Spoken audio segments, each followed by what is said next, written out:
Item number 9 is titled An Appeal of the Planning Commission's Approval of Tentative Subdivision Map 20-05 Domain Estates Phase 3.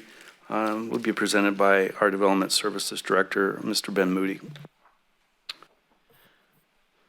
All right. All right. So good evening, Mayor, members of the City Council. So the item before you tonight is in regards to an appeal filed in regards to tentative subdivision map 2005 Domain Estates 3. And so start this presentation off, a little project status regarding the appeal. So the tentative map 2005 proposes to divide 4.11 acres. It's a parcel in northwest Yuba City into 13 single-family homes. This item was considered and approved at the Yuba City Planning Commission meeting on January 27th. An appeal was filed on February 5th in accordance with the city's municipal code by the neighbors to the west regarding concerns related to two-story construction and the impacts associated with the Thule Parkway right-of-way alignment.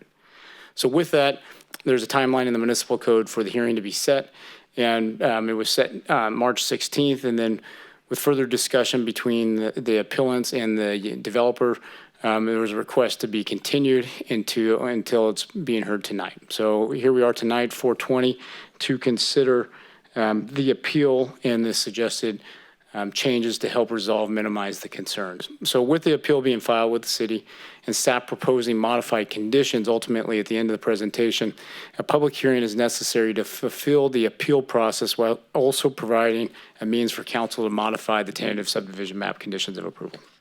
So bear with me as I work through it, and I'm happy to answer questions, get to the end here. So project overview, it's a tentative subdivision map 2005, divides 4.1 acre parcel, 13 single family homes. The project will be approximately 3.16 residents per acre. Project location, northwest Yuba City, off Blevin Road, north of Butte House. If you go north Blevin Road, you'll take Janice Way, and that turns into Kenneth Way, where right now it's a dead end parcel. And so the appellants are the adjacent properties to the west. These residential parcels here where there's the Taslers, I hope I pronounced that correctly, and then the Smiths, and then also the Smiths. Here's a visual of the proposed subdivision. There's 13 lots. One of the key points with this, and it's a little hard to see here, is the proposed Thule Parkway road right-of-way alignment. And so I'll have some better slides later on, but basically this property is, the west portion of this property is required as a general plan requirement to dedicate the right-of-way, the ultimate right-of-way for Thule Parkway. And so, and then you see Kenneth Way is the extension. There'll be a short cul-de-sac, and then we'll come up and dead end until future development here with a future outlet street out to Thule Parkway. So this is a quick shot at the general plan land use designations around the area. So everything in yellow is the low density residential single family R1 zoning. So the proposed use to be divided for residential development is consistent with the area. One of the highlights of this is you see the city county line. And so this is directly adjacent to the city limit line with the county. So here's a table of the land uses. It's just the note, it's currently, the zoning is currently R1 around it, but there is vacant property as you know, orchard areas and existing residences developed in the county with bigger lot sizes. So staff comments. So with the approval at the Planning Commission, there was a lot of talk about the compatibility of the proposed subdivision, the size of the lots, how they're going to fit with the existing lots. They were a little bit smaller than the existing lots to the south on Janice and Kenneth as they come around. And then also to recognize the rights of the adjacent properties. And so there was a lot of discussion regarding the condition of approval number 4 that restricted the height of the proposed lots to single-family development, to single-family construction. And so through that meeting, we threw, and that's been somewhat of a standard policy with the city, as far as if there's a development adjacent to existing homes, the staff looks at it and considers that and puts a restriction. If not single-story construction, then other options such as screening or window restrictions on where they could place the windows to help provide privacy. So with the Planning Commission meeting, the lots adjacent to these, basically the bordering lots here. So 1, 2, 5, 6, 7, 8, and 9 were restricted. And so at that meeting, there was not a lot of discussion about these lots along here. This 10, 11, 12, 13. Staff looked at it that it was across the roadway that's a future parkway. And so staff did not recommend the restriction, and it did not come up at that point with the Planning Commission to recognize it. So traffic, just a quick look at the traffic. So with the traffic, really this area has been general planned and zoned for development in the city's sphere of influence with general plan roadways. So the addition of 13 homes, there's no anticipated impact that will affect the level of service for those roads. And so Blevin Road is well within its capacity. The additional traffic generated by the proposed 13 residential lots is not expected to adversely impact the roadway. Subdivision will also provide access to Thule Parkway. So it's building half a road outlet. So when the north develops, then they will build that full outlet out. The project is dedicating their fair share of property for Thule Parkway and some because of the way the alignment. There's a large chunk. It's not just half of Thule Parkway. There's a significant portion of Thule Parkway due to accommodating the properties on the west and the ultimate layout that the right of way is not centered. The center line is not centered on the property line. It's shifted over to the east some. In the project. And so a key takeaway on this is this project will not construct Thule Parkway. They will pay their fair share of the improvements, but at this point, without the right-of-way to the south, the complete right-of-way section, I guess to the north, I want to say to Bradley Estates, and this project is not required to build Thule Parkway, but it is paying its fair share into the impact fee program. So regarding the appeal was filed February 5th by Michael Virginia and Jason Smith and Kevin and Courtney Tasler, neighbors to the west. Those key items, 2-story homes were allowed along the west side of the subdivision, which would compromise privacy of homes in the unincorporated area west of the subdivision. And the Thule Road right-of-way dedication would have significant economic and community ramifications. And so we'll start out with the 2-story construction. So the developer and appellants have met and agreed to terms related to modifying conditions of approval and adding a condition to provide screening and limit 2-story construction on 2 additional lots. So the city, in conjunction with coordination between the appellants and the neighbors, they've worked together, and through that we've come up with proposed modifications to the conditions of approval to hopefully minimize and reduce the issue with the 2-story. And so what we're proposing is for number 4 to specifically add in that lots 11 and 12 are to be limited to 2-story construction.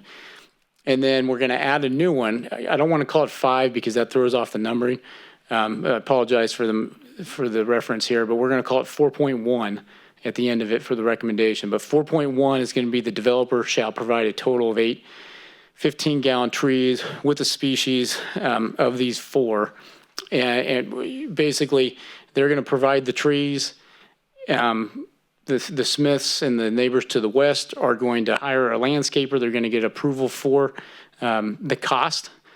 The landscaper is going to install it, and the developer will reimburse Mr. Smith and the neighbors for the cost to install it. And that's to be done before the public improvements are accepted. So here's just a quick page. And so what those conditions are proposing is that single stories would be restricted on lots 11 and 12, but it would allow two-story construction to happen on lot 10 and lot 13. Okay, so one of the big items that's, it's hard to clarify exactly. It's with the kind of this future roadway, this future parkway, where it's going to be, how it's going to lay out, and how it's going to affect everybody. And so there's been a lot of discussion regarding Thule Parkway. There's been a lot of history with Thule Parkway as far as when this subdivision was originally approved in an earlier, with the earlier map. So this subdivision was originally approved back in 2005 timeframe. And there's some issues with the complications to it is there's existing right-of-way to the south and there's existing right-of-way to the north, and trying to tie that in while also trying to minimize impacts to the community. And so with this, staff understands that where the right-of-way of Thule Parkway goes, it affects, everybody's gonna have to twist their head sideways. I apologize for that, but I'm trying to get it on here. So over here, you have Butte House Road, you have the future Queens layout, you have existing homes with existing right-of-way dedicated, and then you have Bradley Estates with the right-of-way dedicated here with the wall, and Bradley Estates the tie-in. And so part of the concern is you have to connect A to B, and when you swoop around, you want to minimize the impacts to the west, but at the same time, you don't want to make these unviable to build. And at what point is the burden to make it unviable? And at the same time represent how do we minimize those impacts without completely having to purchase and demolish homes if that ultimate 4-lane parkway went through there. The blue line, it's hard to see with this. I'll zoom in here on the next one, but kind of the blue line shows where that 4-lane parkway lays out. And that 4-lane parkway lays out based on a 2004 general plan where we called for a 4-lane arterial, and then trying to figure out how to fit that in. So there was some preliminary information that says, hey, a 4-lane parkway goes here, but it's never really got into the weeds on how it lays out. So here's let's try to zoom it in a little bit. I don't know if that helps, but what we're looking at now is a close-up. And so you have the red lines. What we've done here is that the general plan calls for a 4-lane arterial. With the recent traffic model update that the Public Works and city staff has been working through, our traffic model says that we only really need a 2-lane roadway with a middle turn lane from north of Queens up to Pease. And so instead of having that 4-lane road that would come up, come clip off the end of their pool and right on the edge of this building, it's what we're looked at is for cost savings, really to model the new traffic on how we have it or need it. We only need a 2-lane road with a center median.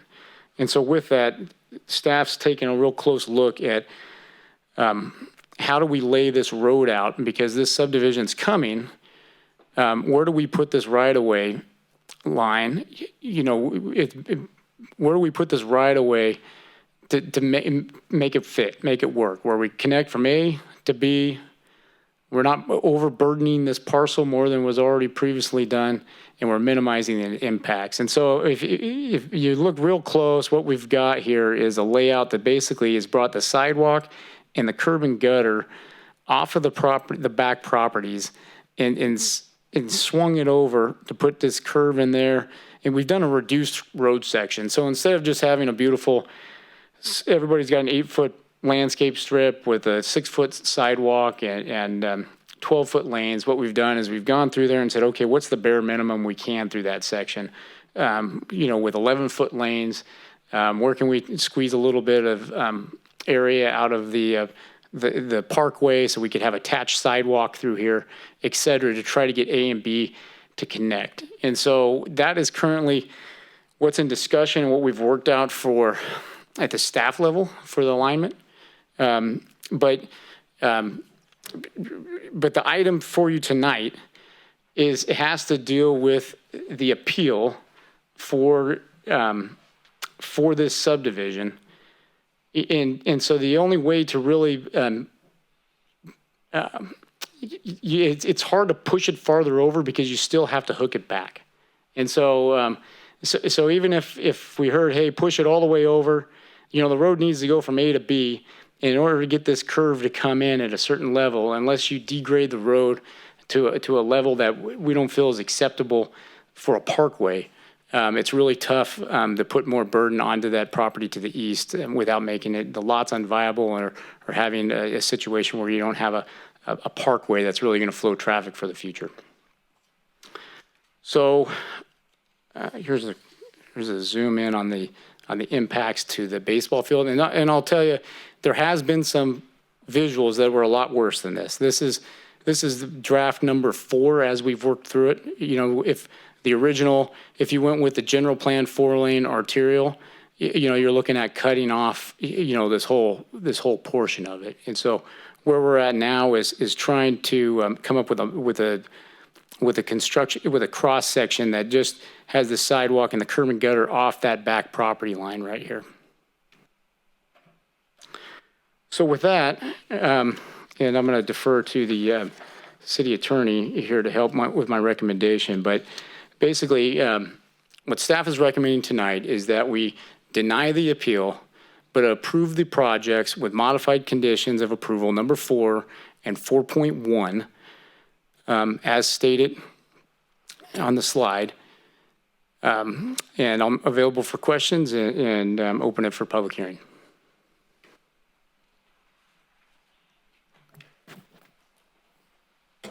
Shannon, did you want to weigh in on anything before we? Thank you, Mr. Mayor. I think Mr. Moody got everything we needed to get.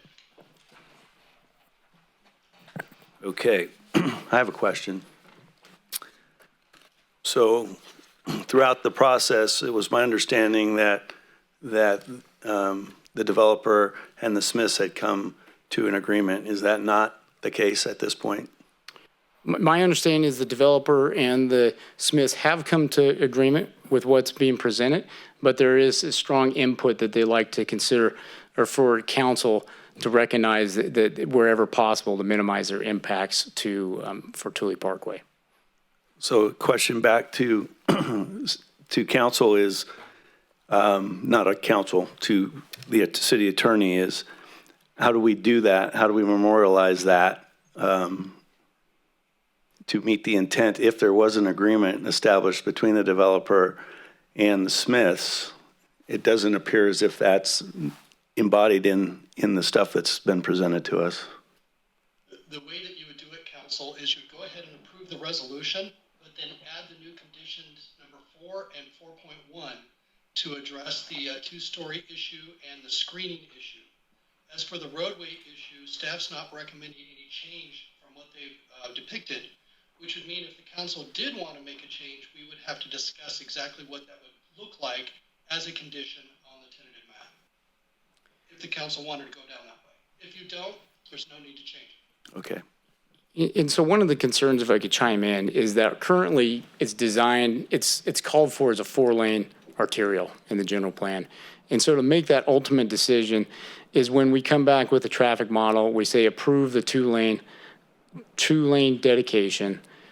And then when we go for construction, that there's a reference that to minimize the impact to it. And so that's where it's a little bit, unless we fully want to push the road over to the east with this condition of approval to say, push the road further to the east, or, we design it to accommodate this shown road section. Ultimately, how it's proposed, this subdivision will be in the same location.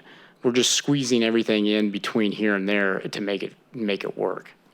I think I understand the intent. I guess my concern would be, going forward, and maybe all of us are here, but maybe some of us aren't. I mean, how do you get that into an agreement so that it stands the test of time and is, for lack of a better term, codified someplace or identified someplace, rather than kind of a, yeah, that's what we want to do. So that's the question I have, Shannon. So this evening you can address, so if I understand what Ben's saying correctly, Ben, correct me if I'm wrong, is the map would approve the profile as in our tentative map as shown shown to the city council, but during actual construction, staff would endeavor to shrink the road so it would have less of an impact on the east side. Is that what you're saying, Ben? On the west side, yes. And that's where it's tough with this document, since we're considering the map and the layout on the east to condition something that's on the west that's future. And so that's where it's tough to document it, except to say, you know, we'll endeavor to let the property owners know when the general plan item comes up for correction. I don't have a good way to memorialize it in 5 years from now. Yes, and Ben, you're absolutely correct. We don't have a mechanism tonight to be able to note that on the map. The map only deals with its particular parcel and not the across the street parcel. So the council doesn't really have a mechanism in order to make that note, but they can give direction to staff that as part of any general plan update with regards, or a road profile update with regards to that area, to minimize the impact on the western property as much as feasibly possible. That way you at least kept your options open with regards to the easements and dedications that have been provided by this map, but you've also provided guidance to staff to include in a future planning document, such as the general plan or a road block map that would enable you to do that. That make sense? It does to me. Well, I don't know if it will to the Smiths, but we'll find out here in a minute. All right. With that being said, any questions for Ben before we get started with the public hearing? Through the mayor? Please. First of all, Ben, thank you for all that. And it looks like you and your team have been hard at work. I only have one question. Moving from 4 lanes to 2, looking at that map as it is right now, is that ball field going to be viable, usable, as what the map looks like right there? As a 2-lane, yes. Okay, thank you. Through the mayor, I just wanted to confirm on the traffic model that you mentioned, Ben, and the question about the general plan was my concern, Mayor, and I think you got that already answered. In the traffic model, if we were to reduce it to a 2-lane, would it be adequate if there were, you know, I mean, we're sitting here now, but 10, 15 years later, what's that look like? So absolutely. So the modeling, it was for build out of the city sphere. And so it was, it took what was done in 2004, 2006 timeframe when the general plan, showed 4 lanes all the way out. And we really took a look at it with our, look at our impact fee reviews and are we building what we need, not building just what is desirable. And so with that, when we looked at the model, it will handle the traffic flow for build out of our sphere. And that's where it's called out for these to go to 2-lane roadways, on the fringes. And our public works director definitely could articulate it a lot more clearly than I can. Yeah. But really, that's where we looked at, hey, do we really need a 4-lane road that goes nowhere? I mean, we have Stabler lanes, a 2-lane road. It handles a lot of traffic. And so that's where something like this is similar, that we anticipate it could handle it. Just to be clear on my end, not necessarily, that you're saying a 2-lane would be able to handle that growth. Okay, so I'm seeing Diana say no there. That's what my concern was on the traffic model, and as we were going to look at the general plan and how that connected to all of that. And it does keep, when we get down to the intersection with Butte House, it goes into 4 lanes here, so it helps with the turning movements. And so really, that parkway, they're supposed to be restricted roads. We're supposed to minimize how many different roadway connections we have to kind of keep the traffic flow moving at a higher speed, and then keeping those turning movements at the intersection. Okay, thank you. The mayor, if I may.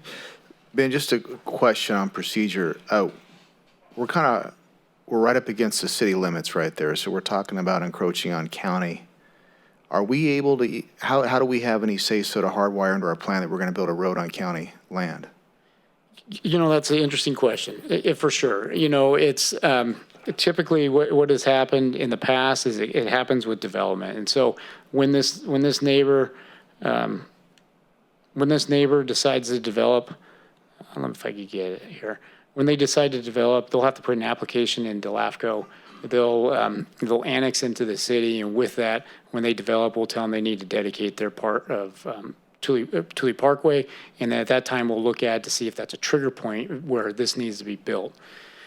Additionally, over to the north, you'll see that, but it always becomes a problem where you have existing homes. And so existing homes, typically where it's at is the city usually has to take that burden on to construct that portion in order to facilitate that, because there's not going to be development on their side that's going to pay for it.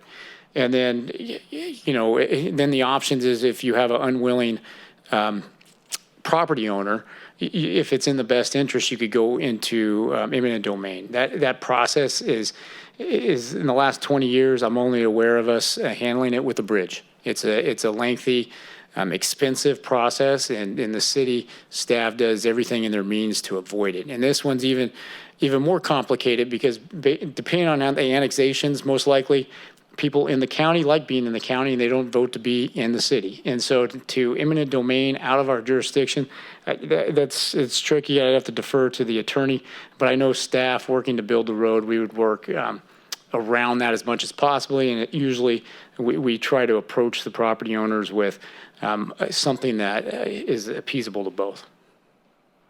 All right, so for our purposes now, it's just, the bottom line is we recognize. I got it, so the curb and gutter is going to go in, Yeah. and so we're going to That'll be get a on curb city. gutter and a sidewalk. Yeah. And then the road's going to jog out when it develops here and it develops to the north. It's a lot more complicated. There's a lot more involved than just simply deciding to build the road, where you have to LAFCO and annexation and a whole slew of other Correct. things. Okay, thank you. No. All right. Looks like it's time for the public hearing. Public hearing on appeal of the Planning Commission's approval of tentative subdivision 20-05 Domain Estates Phase 3 is now open. If there are any members of the public who would like to address the council on this issue, please provide your statement via public comment, state your name and address for the record. I do have speaker cards and a email. We'll go ahead with the speaker cards first, and I think I put them in alphabetical order. Oh, I could. Would you prefer to go first, sir? Yeah, please. Okay. We'll have Mike Smith, please. Mike Smith, 1975 Elmer, and I used to own 2033 Elmer, which my son purchased from us here a couple years ago. And when he purchased it, I made him sign an agreement that the softball fields would stay at least until I passed on, or until something else happened. So I'm at 1975. My daughter's at 1965. So those are the three parcels we're looking at. Ben did a really good job getting everything together. I do appreciate everything he did. I think we've come to an agreement with the developer as far as what we're doing. I can tell you, I do not like the second-story homes, because basically any of those homes in the road or whatever, and I understand that, if there isn't a two-story home where you're building, it should only be single-story, and I understand we're going across the street. So they've decided they'll put up screening so that they won't be able to see us, but it's still a little wrong, but, we negotiated through it. Basically, I'm here to fight for the softball field and go on record that a two-lane road is what's needed there to make everything kind of flow right. And I talked to the council 15 or probably in 2004 or 2005 about a couple things, and nobody, it was just a talk. and I never did get on record for at least having my views and what needed to be done. So I just wanted to come up today and be on record about the 2-lane road and not encroaching on the field, because we have, you know, I don't charge, or my son now, he doesn't charge kids to go play. We probably had 2 or 3, I don't know, I think there's probably at least 6 or 7 teams that are playing there right now. The main reason we give that to the community is because, well, my daughter played ball and I couldn't find a place for her to play. And Bradley Estates was encroaching on my backyard. So that lady's ground come for sale, and we purchased that to keep anybody from building homes right in our front yard, because we live in the county for a reason, and it's not to have neighbors. It isn't that I don't like people, it's just I like my privacy. And I appreciate, you know, so we had one field, and then there was other kids that couldn't find places to play because the schools charge the kids for it. The whoever else charges whenever they go in to have a place to practice and whatever. And anybody, I kind of give the field over to a few people, and they take care of it now. And the teams, the softball teams and the little baseball teams and whatever, have a good, safe place to play ball. The only other thing I could mention about Ben is we talked about him giving me a variance for putting up a 13-foot fence. No, I think he was going to give me a variance to put up a little taller fence when they ended up started building those houses there. Thanks, Ben. Yeah. I don't know if I approve that or not, but I definitely will consider. He's on record as saying you did. Okay. Thank you, Hello. Mr. Smith. I'm Virginia Smith, Mike's wife. We moved on Elmer Avenue in 1992, and we moved out to the county to get away from being next to houses. And then in 2004, when the general plan, when they started talking about putting Thule Parkway in, and it was going to be a 4-lane, we opposed that in 2004. And then in 2005, it was approved like we didn't have any input at all. And if it is 4 lanes, it will just like ruin our whole quality of life out there. We'll take out the swimming pool. It'll take out my daughter's shop. It will take out the ball field. If we can have assurances that will just be 2 lanes, then we won't really have a problem. It won't be great, but we won't have a problem. But I would like to know, how are we going to be assured that it's just going to be the 2 lanes and that it won't take our property?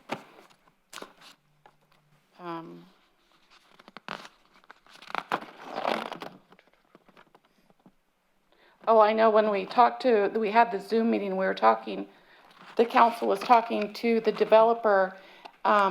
I commented that it would take out our swimming pool and my daughter's shop, and the developer stated that it wouldn't affect, that's all been addressed and it wouldn't affect anybody's property. But that wasn't necessarily the case. If it is 2 lanes, it won't affect it.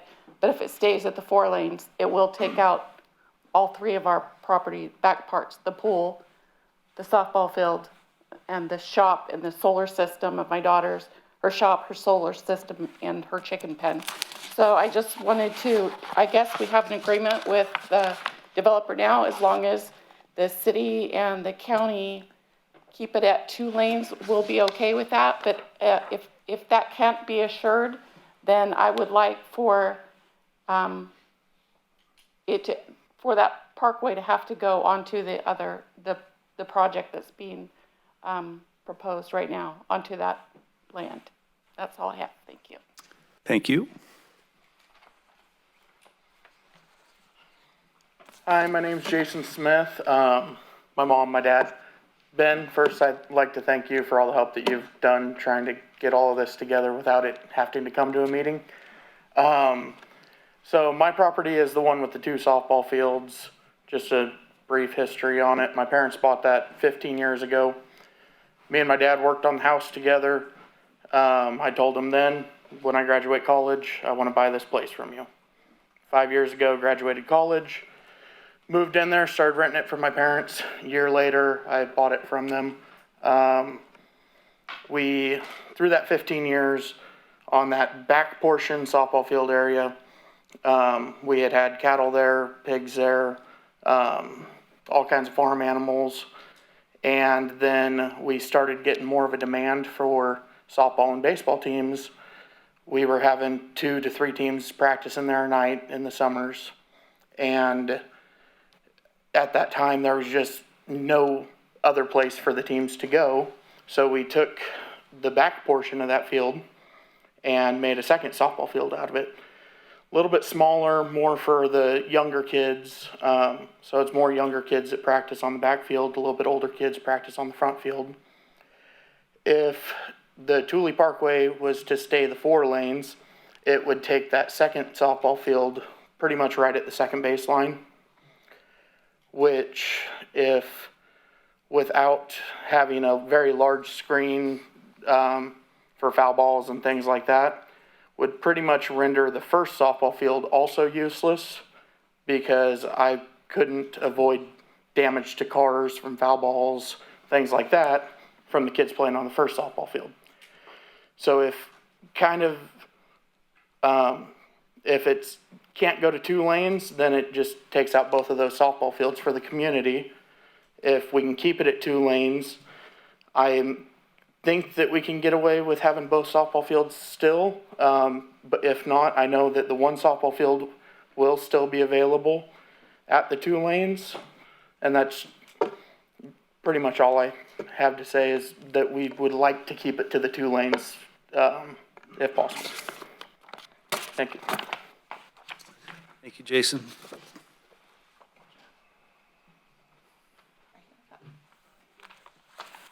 I'm Anita Elphick, and I have been working with them on this project.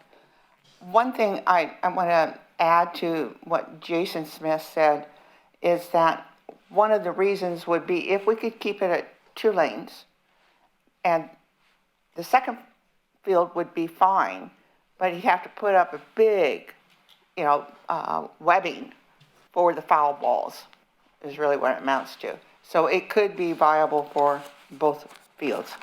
And there certainly is a need for both those fields. And they have been, that first field there for 15 years, and the other one came in afterwards. I do want to say that in the general plan, and I've worked on general plans, a lot of times there's so many decisions to make, so many things to take into consideration that, and it's like this Thule Parkway looked like someone put a ruler down and just drew it across to get over to Pease. So things don't look at it in a detailed manner. And what's happened is it basically sort of destroys their property. It already, with the Thule Parkway there, even if it's 2 lanes, diminishes the value of their property. And they haven't said anything about that, but because that's their home. They want it to, be their home, that they have. Mike's worked on it for over 30 years to develop it as a home.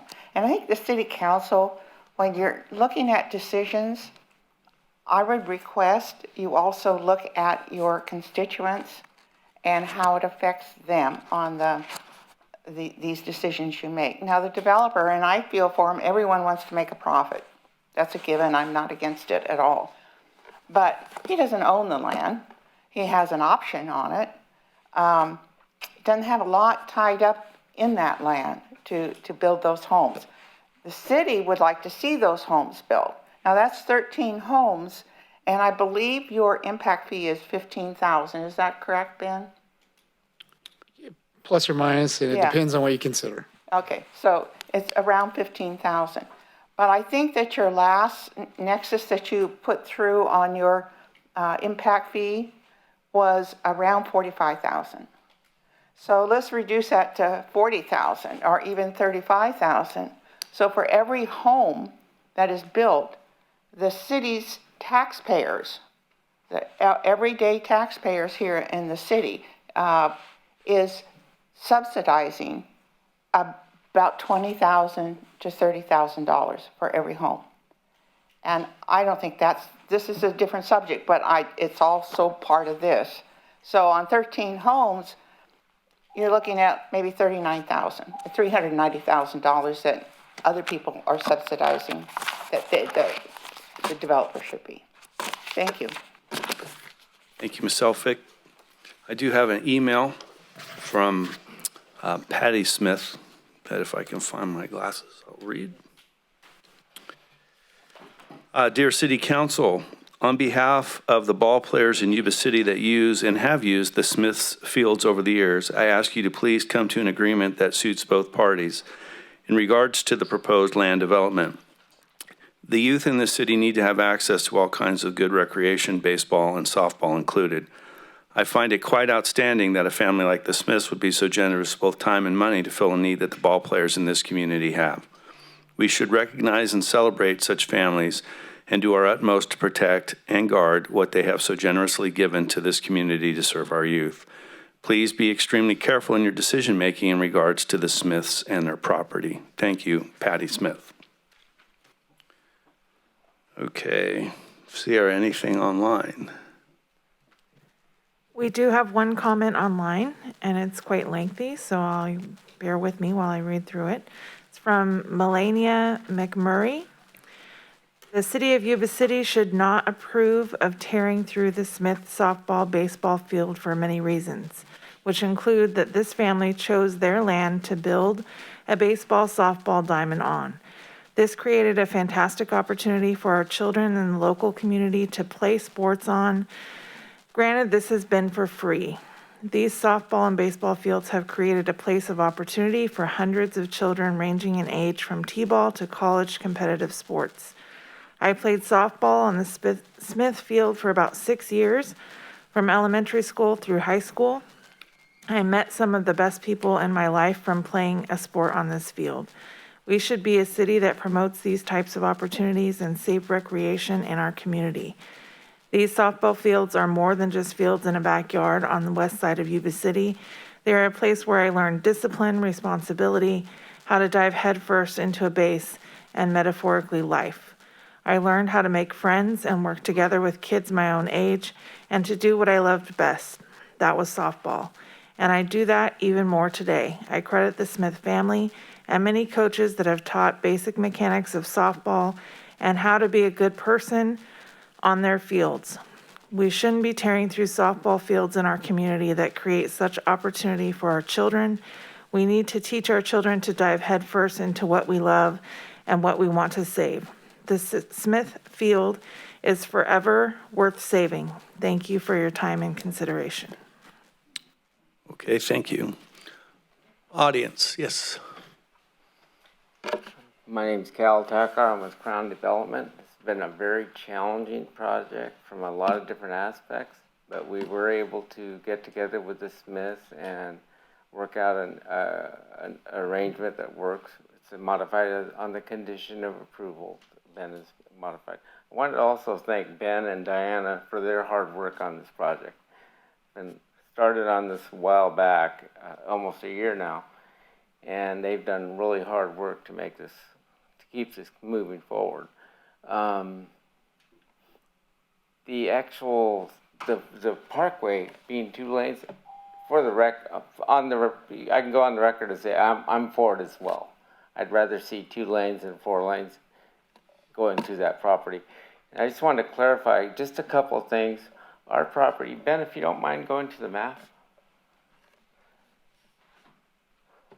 So the property is 4.11 acres.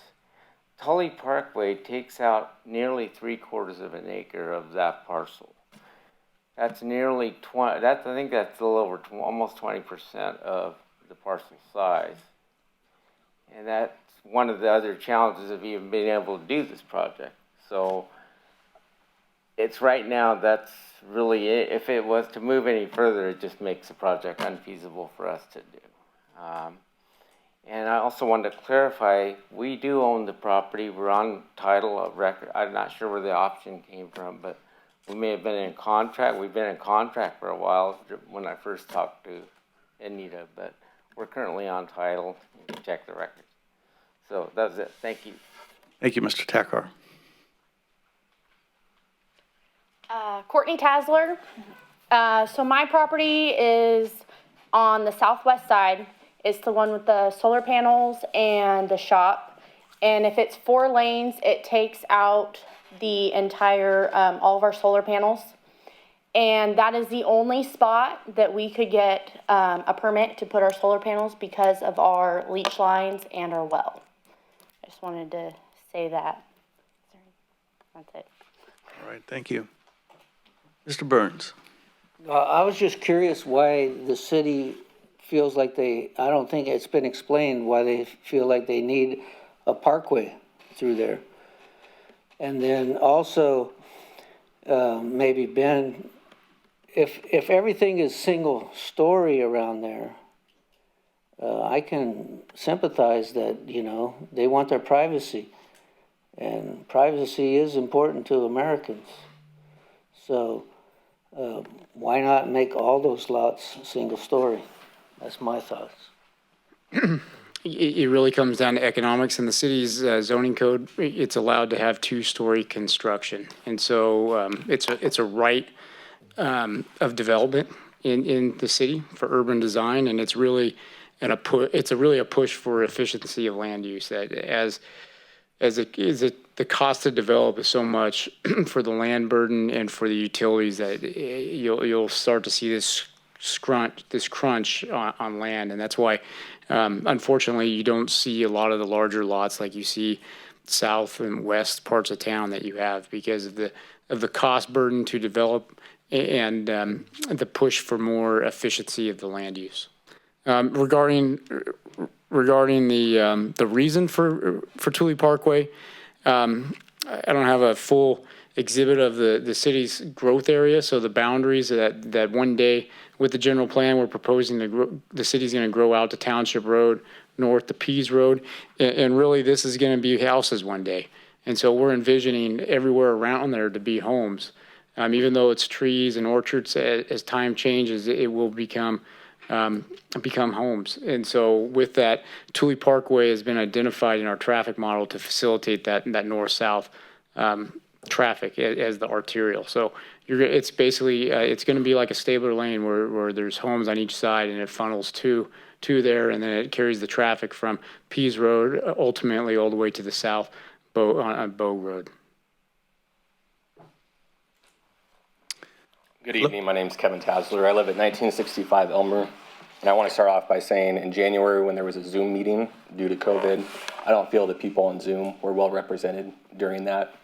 So thank you for having the opportunity to come in here and having it in the evening where people that go to work could actually come in. Number one, I'd like to say that I'm opposed to the whole thing, but I understand that city needs to move forward and there's progress that needs to be made. So with that said, 2-lane roadway, I completely understand. I don't believe that a property owner that's currently there should have to give up their property, any of their property, for a developer that's trying to make $1 to earn more money, to give up my property so he can make more money by developing these homes. 2, the 2-story, I don't know how many other 2-stories are around in that development. I saw there was 150 feet that I mentioned going across the highway to where my house is from where the 2 stories would be. I'm pretty sure everybody here has been to a football game.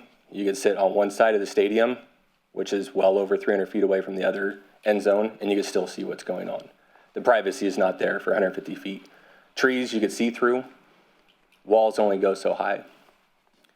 That goes to the third thing, where is there a speed survey that has been on a comparable street, like Stabler, for what the speed is going to be on this Thule Parkway? And I mention that because I know Yuba City PD is doing I think they're probably one of the better PDs around, and I interact with quite a few of them. However, on the evenings, and this isn't due to their fault, but there's a lot of street racing that goes on Thule Parkway. I'm sure if you live in northwest Yuba City, you probably hear the engines going Friday night and Saturday night, just up and down. Now, if people call in, that's when PD could deal with it. I don't know if people are calling in or not, but I know it takes a while for things to show, cops to show up, and it's hard to catch people in the act. So, as for the Parkway, I think that anybody that lives not only on the east side or the west side in county, that there is going to be a noise and fluctuation that's going to go up dramatically for traffic going down that roadway. Now, there was a sound wall put on in Elmer on the north side of about the 2500 block from the developers at the top of the red line there. And I think that if it is a 2-lane roadway that goes through there, there needs to be a sound wall that goes up there. And it also needs to take into account the speed that's going to be for Thule Parkway. And the curves in roadways normally slow people down, which is a plus, especially if it's going to be used like Stabler for bicycle traffic and for people running and enjoying nice Yuba City. But also the safety of the people using the softball fields that are there, because if a car goes off the roadway into a group full of kids that are there because the roadway isn't designed properly to reduce speed, and I think curves in roadways actually reduce speed, or that's going to probably go back to Moody, but I think a speed survey, I'd like to know about speed survey in a similar road, and then also request that there's thought about a sound wall, and also that being a safety wall on both the east and west side. Thank you. Thank you. Anybody else?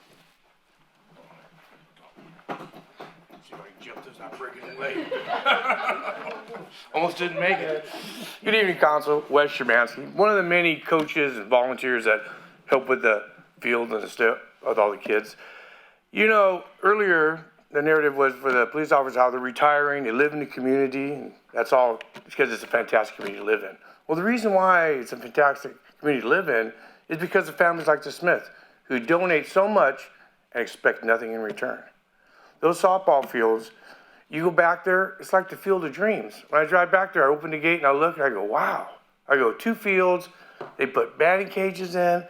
Many generations of kids have gone through there. I see people at Home Depot. Hey, you've been practicing Smithfield, you bet. Hey, I see people at the grocery store, the movie theater. Hey, how's the Smithfield doing? And I think to myself, look what it's done for all the kids and the youth and the generations. Now they grew up playing ball there. Now their kids are playing ball there. Like I say, it's unbelievable. You'd have to see it. So to start chunking away at it, I don't know if it be that much of a positive impact. Like I said, the community is a fantastic place to live. And some of the elements that involved to make it that way is the Smith family donating so much. They are, like I said, donate so much and ask nothing in return except for the kids to have a place to play and to have fun. Thank you. Anybody else?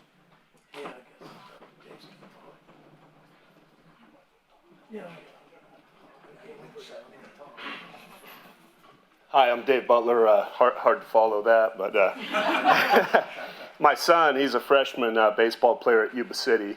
I've never met the Smiths, but I came here tonight on their behalf to just tell them thank you.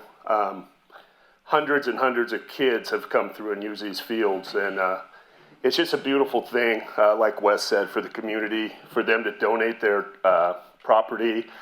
It's amazing, and anything that would diminish that, like Wes said, I would just say, hopefully it can stay to the 2 lanes and have a minimal impact.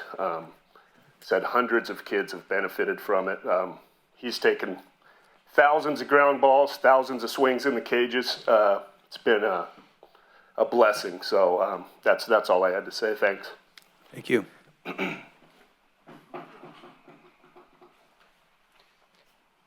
Hi, my name's Tom Williams. I've had the privilege of being part of Smithfield for the last couple of years. Smithfield is a special place in our community, and it should be preserved just the way that it is. So I would hope that you would consider that. Many generations have learned baseball and softball there. Hopefully many generations to come will get the same privilege to practice and play there. So thank you, Smith family. Thank you, Tom.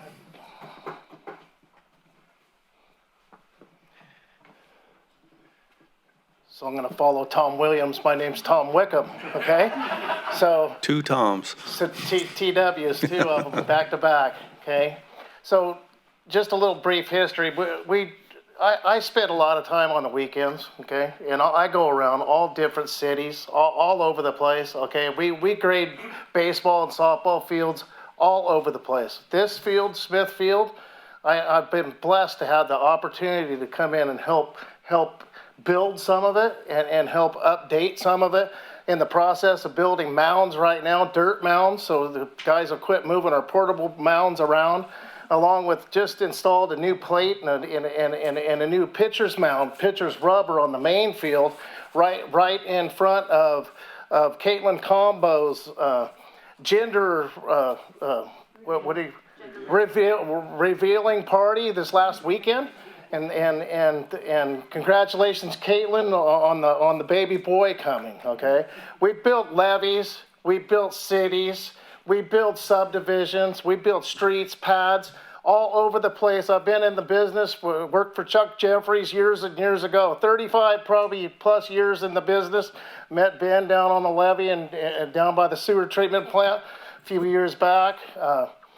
All kinds of different grading, okay? But I'm here for the kids. I'm here on behalf of the thousands of kids that's been through Smithfield and the hundreds of coaches that have been through there.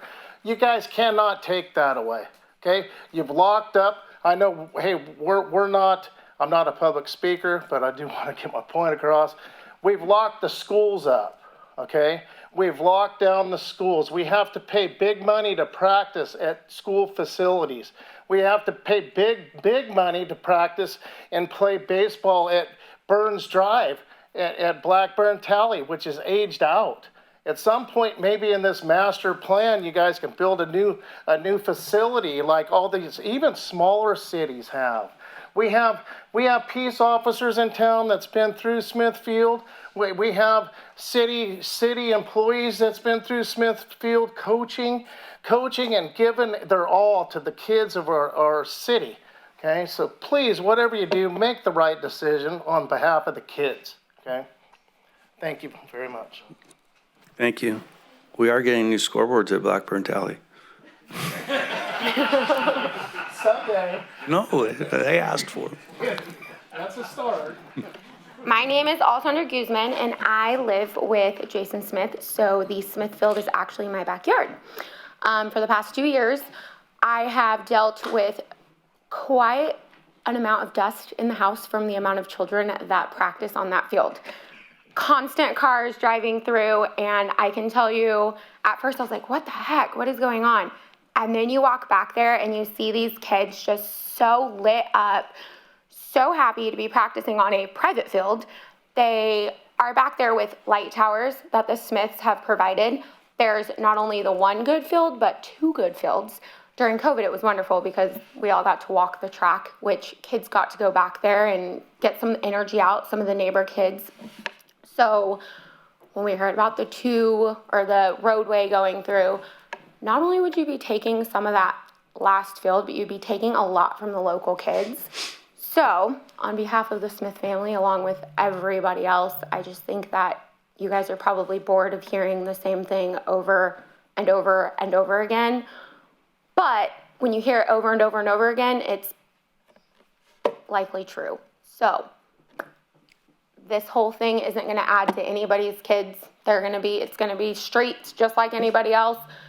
I just think that you guys need to leave the field alone and move on. Okay, thanks. Thank you.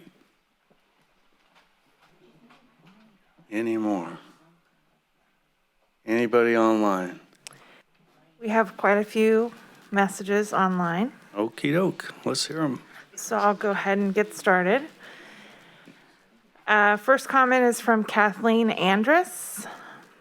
What about the Smith ball fields that are nonprofit based for both local softball and baseball teams? Do you have an alternative site for these kids to play?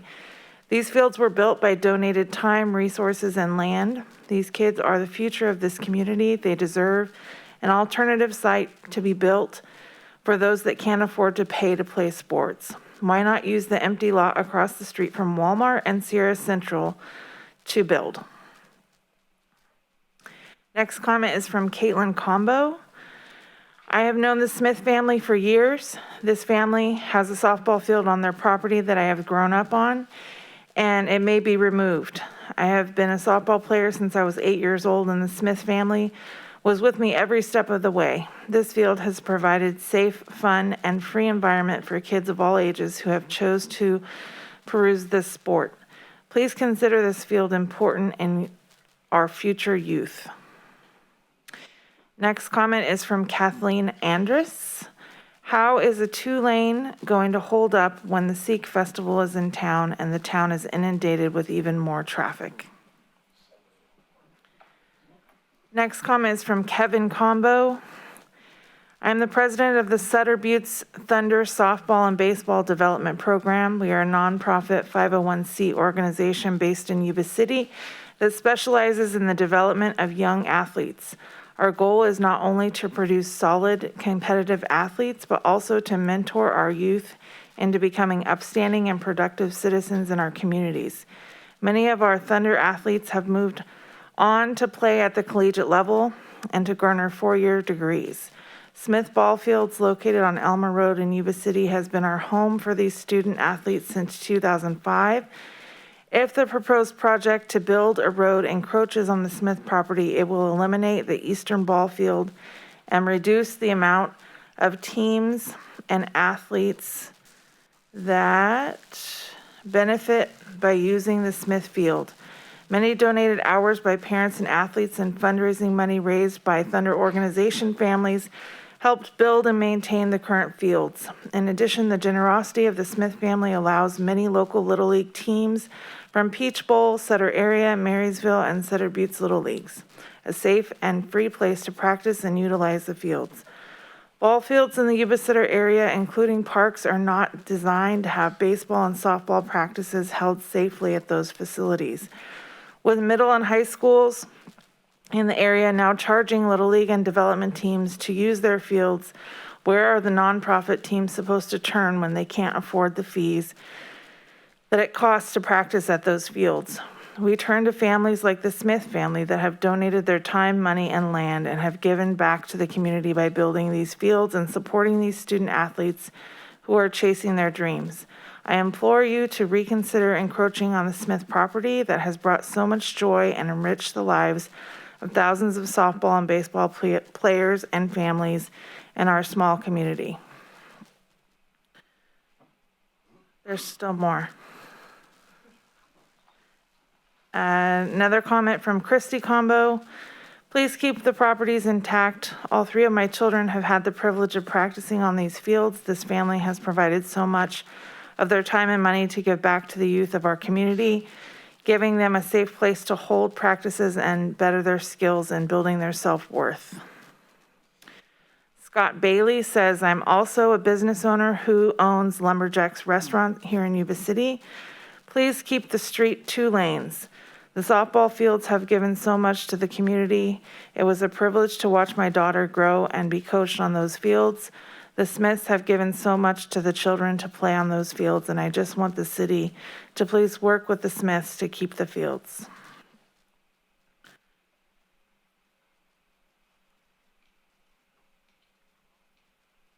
And I think that's all. This certainly wins the award for the most public comment over email, so whoever orchestrated that, or I think there's a lot of passion there. Any further comment from the audience? Okay.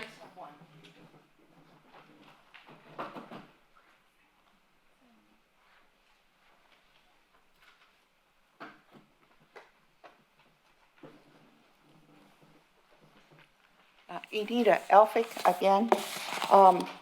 I would ask that there be some way, if you think that a 2-lane road for the parkway is the right way to go, even though it has to be part of the general plan, is there any way that there can be a way to sort of document that that's what your intentions are? Because come the time they go to build it, maybe you're here, maybe you aren't. Right. Yeah, we need something in writing. No, I agree. Thank you. All right. I want to close. Uh-oh. One more comment from Ryan. Mike Smith is my father, and I have personally coached hundreds of kids, best of all my kids, his grandchildren. This field is a blessing not only to me, but the little leagues and children of our community. I would like a decision tonight if you plan on taking this field of building for our youth. Okay.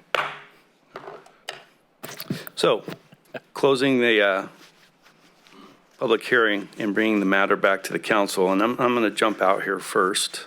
I don't usually do that. It's not customary for the mayor to do so, but I'm going to anyway. Oh, yes? Before you get started, do you mind if I give a quick clarification for the public? Of course not. Go ahead. Thank you so much. There's obviously been a lot of passion here tonight about saving the softball field. I can understand that passion. One of the things to keep in mind is the roadway is a general plan question. And a general plan is much like a giant puzzle piece. It has the big picture of how the city is supposed to develop. And it's made of all little pieces of the puzzles, individual lots, long strands of roadway, these sorts of things. However, the general plan is not in front of the city council tonight. Amending the general plan or changing the roadway, that's not actually in front of the city council. What we have is a tiny puzzle piece in front of us regarding this particular lot. So we have a lot of challenges as a city being able to try to use this puzzle piece to change all the other puzzle pieces. And we legally can't do that. The only thing we can do is address this puzzle piece. However, there is an option available to the council if it wants to.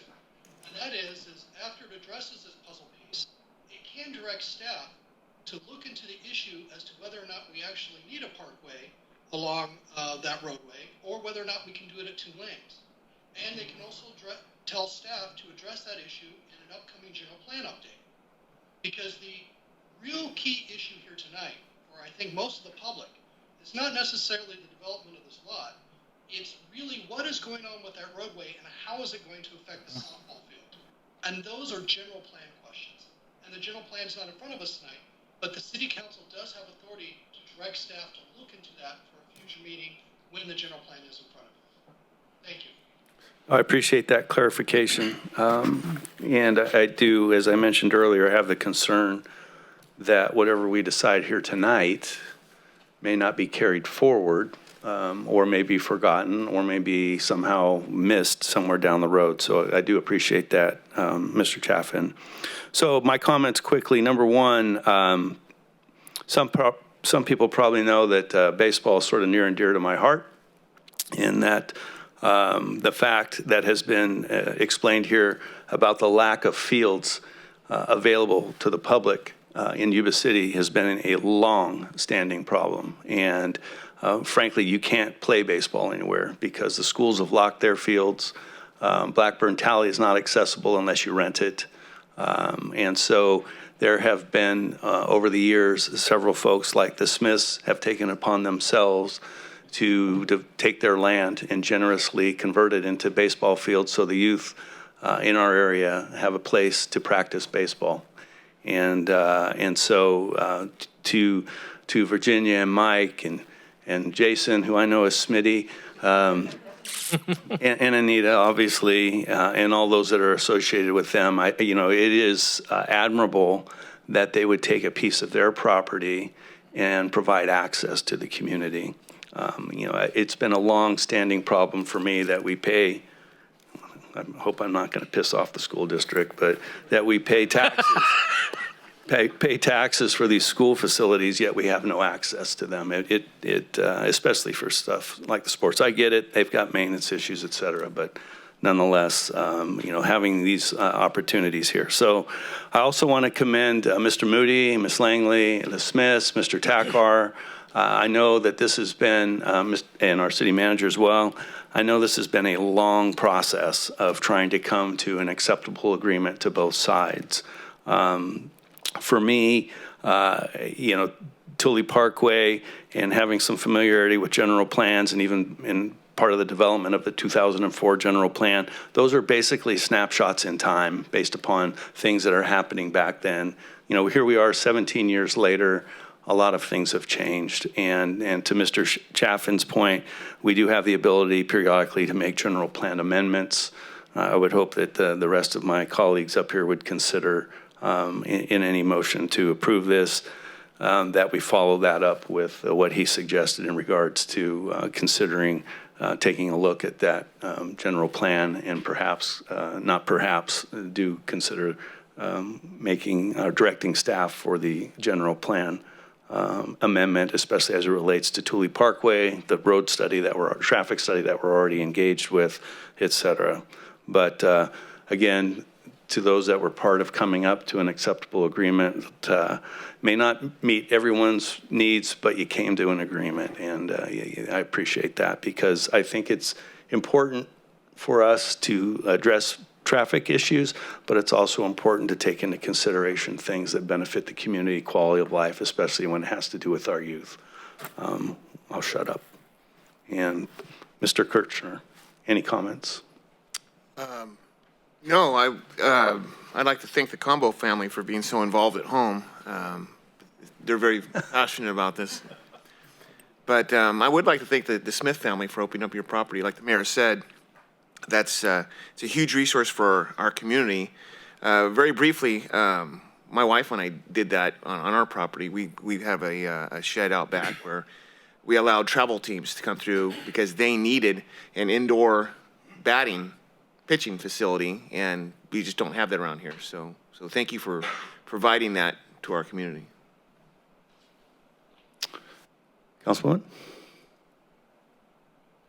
I think I would just be echoing what everyone else is saying. I do, that was the two issues of concern, was the traffic model and the general plan for me. And those were the two areas that, what was assuring is that the parties got involved together and resolved it. That was really, on my part, as one of five, that was really important. In order for our community to have the kind of generosity that, you know, as the Smiths have done, this is what it takes for us to do this. It really takes the opportunity to speak up and say what you need to say, and for us to listen, to clearly listen. And I agree with you, Mayor, and I like the suggestion of, you know, directing our staff to take a look at this for the Parkway and how that's changed over the years. And it's important. I think one thing I have learned as a council member is, yes, in so many discussions there's been, well, it was said that it was going to be like this, right? And then all of a sudden, oh, a little feedback back there. YouTube, thank you. And it's important to put it in writing. It's important to keep it that way. And so thank you. I learned so much this evening hearing all the stories. Yeah, thank you, sir. Again, run the risk of repeating a lot of the other things been said, but thank you all so much for your passion and for taking the time to come here today. It's really good to hear directly from you or virtually. The opinions and the benefit to the community is tremendous. From this side, we do have protocol we have to go through, like the city attorney said. It's one of the puzzle pieces. So it's my intention to concur with everything that's already been said. We will put something in place, however it may be, as long as it's legal, and we can ensure for years down the road that our wishes or our desire here tonight, which I think are in line with yours and the developers, are communicated for future councils. I think it's a good plan overall and a win-win. And thank you very much for everything. Thank you. Thank you, Mr. Mayor. I am going to repeat probably some things that's already been said up here, so bear with me. First of all, to the Smith family. What I'm hearing tonight, and I'm hearing through the passion of all those that spoke on your behalf, is a legacy that you have built for your family and you've built for this community. So I want to say thank you. I grew up not in this community, but back east. I got the opportunity to play baseball at a school and we did Little League at the fields below the school, behind the school. And to the mayor's point, it is quite disappointing to see what goes on, but this is what we have to deal with and where we're at. So thank you. And beyond that, I'm very thankful that you're before this governing body, because there's many governing bodies that would take a look at that map and go, you know what, none of us were here. It was decided 15 years ago. Here's the lines. You know what? We're done. But that's not how this city works. That's not how this council works. And I want to also thank not only yourselves for coming to the table and having the conversation, Mr. Dakar. You're a developer. They brought it up many times tonight. You're trying to make a profit, but yet you've recognized the legacy that this family has and what they've done. And I want to thank you for meeting them halfway. And then I want to commend further into Mr. Moody, our city manager, Ms. Langley, our staff here, because one thing that changed a few years ago when the makeup of this council changed was we really didn't like just a hard no, but how do we get to yes? And how do we get to yes? Compromise. And that's what's happened here. So to all those at home, we're not interested in disrupting baseball fields, softball fields. We're trying to come to something that's acceptable to everyone, that allows a legacy to continue, development to grow, and our kids to still benefit from what's going on in this community. So with that, I want to say thank you, because it's taken all those parties involved to get here. And I appreciate all the input, because it's great when we hear from the community. But you probably had us when you said that you had an agreement, and we all looked at Thule and went, yeah, we can do with a two-lane road. So, but I appreciate the passion, and that's why I said I was going to repeat, because that passion shows what you've created. And an applause needs to go to you for that, because you have created a legacy that's going down through generation and generation. And I look forward for it being here in a long time. And on a separate note, thanks for having baseball when we were all locked down this past year. You can thank all the Yeah. people that work on it now, because I don't work on it. It's theirs to take care of. So anyway, thank you all. But like the mayor said, where we're at tonight, we can't deal with the biggest issue that's in the room, which is Thule Parkway. As the fifth of five up here, I think that we do need to, Mr. Mayor, follow up at a later date to memorialize the intent for Thule to be looked at, whether it's needed, a two-lane, do what we can to mitigate that. So that would be staff direction, if that is the will of this council. But the matter before us has to do with a recommendation. And Mr. Moody, if you could get me, there we go. If you are ready, Mr. Mayor, I'm willing to. Yeah, let me hold off for just a second, sir.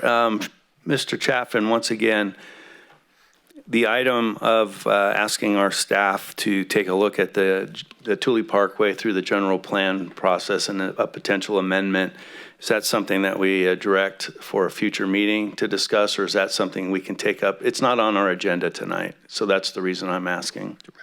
Right, you can direct staff to either come back as a future meeting, or you can direct staff to consider an amendment to the general plan regarding the Thule Parkway to a two-lane roadway as warranted based on traffic modeling, and then to return to you at that time. Okay, I think I would suggest prior to your motion is that we just direct the city manager to bring it to a future meeting. Yes. I would just like to give a brief update related to the travel demand model update. So we've gone through and done the travel demand model, the creation. We know that the recommendation is to reduce it from a 4-lane road to a 2-lane road. At this point in time, what we're doing is costing out all of the roadway improvements so that we can calculate what the road impact fee would be. The next step would then be to work on the general plan amendment to modify the roadways, the transportation circulation element within that general plan amendment, to bring that forward to council.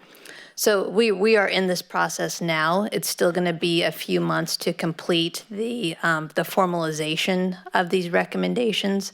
And so as as council provides direction to staff, what we need to understand is if you're looking for us to bring something to you immediately, that looks different than what's going to be brought before you within a few months.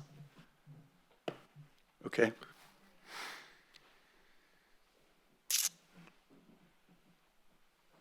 So Ben, a question for you. Do we have any other pending general plan amendments? I know we usually try to do these in batches because we only have so many bites of the apple on GP amendments.